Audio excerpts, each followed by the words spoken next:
Hello everybody, welcome back to Circus Skills at Home for Everyone.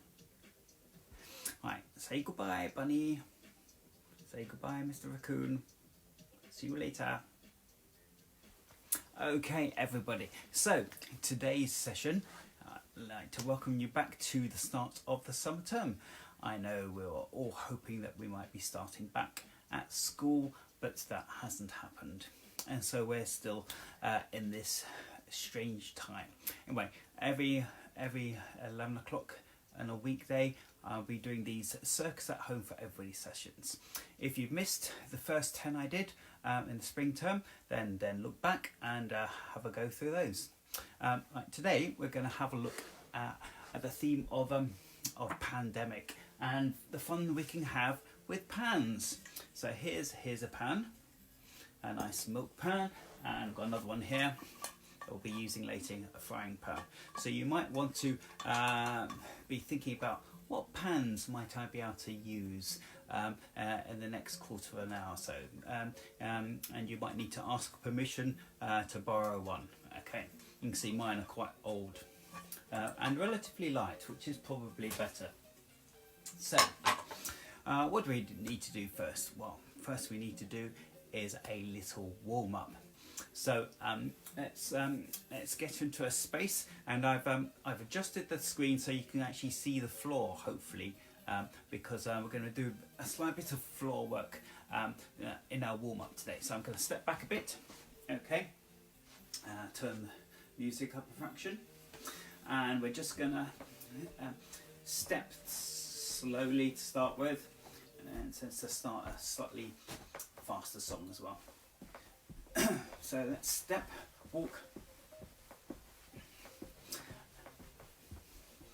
and I want you to try walking to the side and try to walk the other side.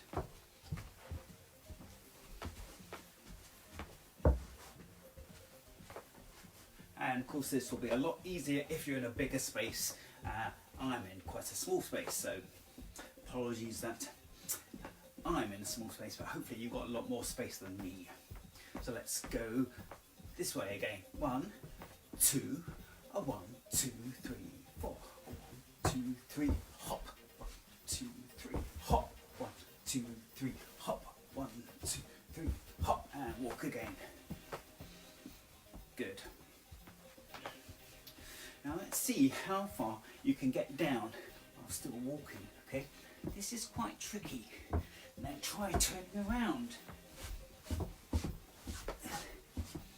and back up again. Good. And let's slow down. Crouch down.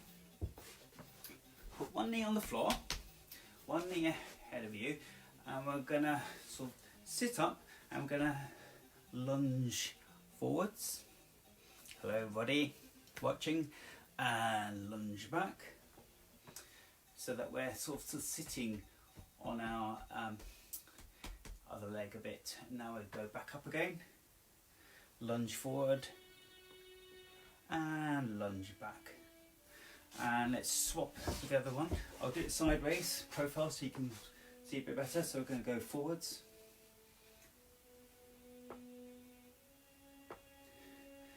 and back, forwards and back. Good. Now let's try the standing up lunge now. So I'm going to go with my left foot first. Doesn't matter which one you go for first. Keep the back one straight, and we can lunge forwards. You should feel some pulling on the leg muscles there. Don't if it hurts, then you should lessen off how much you move. Let's try the other leg.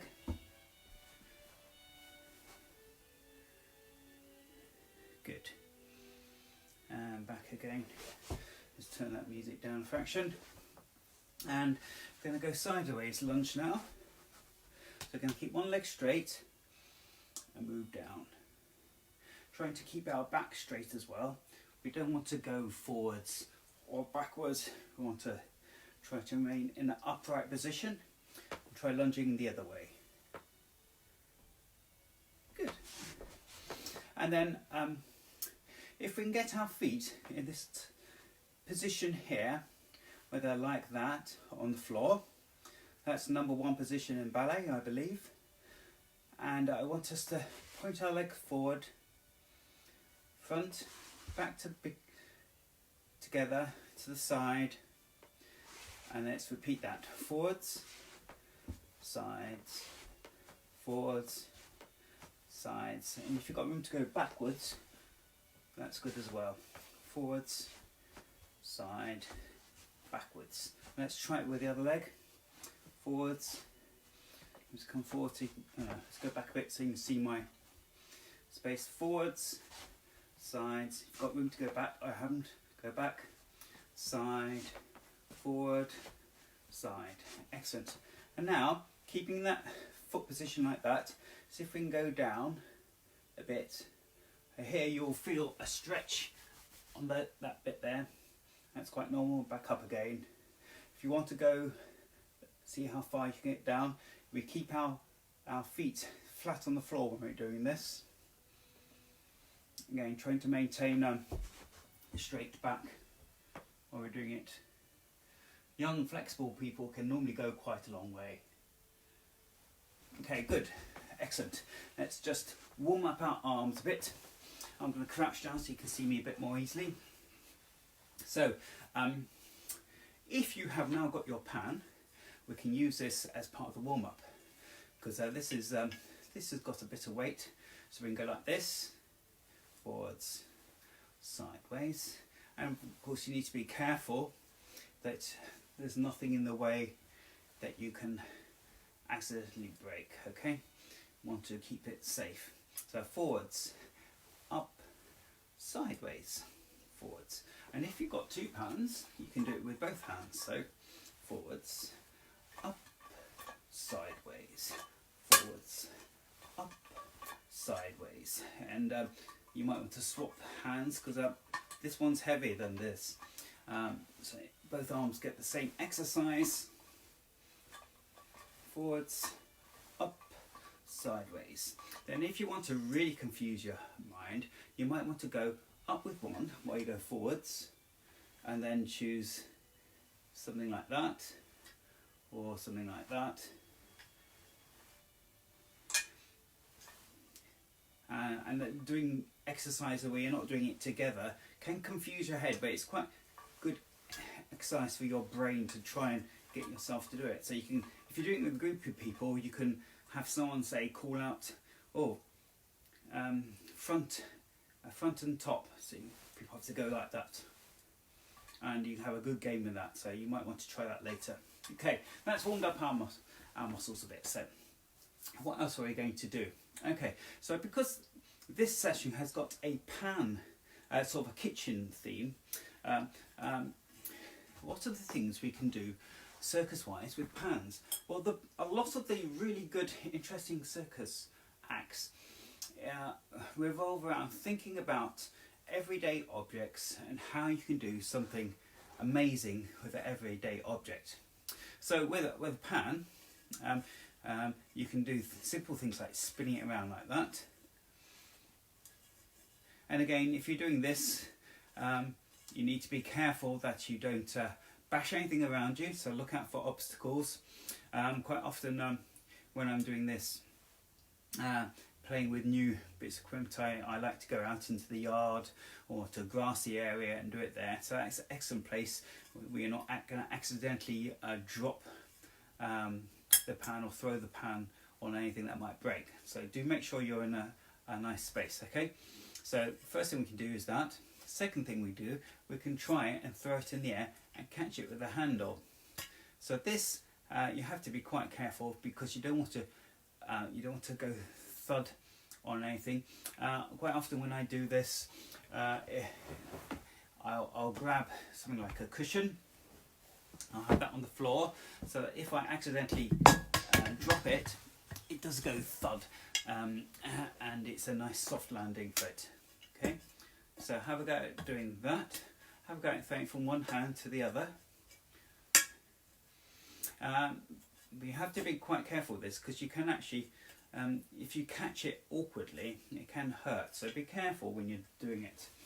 Frying pans are perhaps a bit easier in this case because it's quite a small one. It's lighter. Let's give this a go.